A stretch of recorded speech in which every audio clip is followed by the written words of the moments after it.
Hi. Inflation గురించి చిన్న వివరం. ఇప్పుడు మనం జనవరి 2026 retail inflation CPI inflation suppose 3.2 అనుకుందాం అన్నప్పుడు ఈ ఫిబ్రవరి 2026లో సిపిఐలో ఇన్ఫ్లేషను 3.3 అనుకుందాం. అంటే 3.2 నుంచి 3.3 వరకు పెరిగింది. అంటే దాని అర్థం ధరలు పెరిగినట్లా అంటే ఖచ్చితంగా చెప్పలేము. 3.2 ఇన్ఫ్లేషన్ ఏదైతే జనవరిలో ఉందో అది పోయిన సంవత్సరంతో అంటే 2025 జనవరితో పోల్చితే 3.2% ఇన్ఫ్లేషన్ ఉంది ద్రవ్యోల్బణం.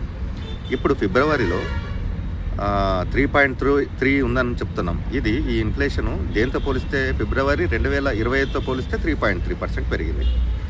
అంటే ఇప్పుడు నిజంగా ఈ జనవరి నుంచి ఫిబ్రవరికి ధరలు పెరిగినాయంటే దేని మీద ఆధారపడి ఉంటుంది అంటే పోయిన సంవత్సరం జనవరి ఫిబ్రవరి మధ్యలో ధరలు ఏమైనాయి, పెరిగినాయి తగ్గినా దాన్ని బట్టి ఆధారపడి ఉంటుంది. దీన్నే బేస్ ఎఫెక్ట్ అని అంటారు.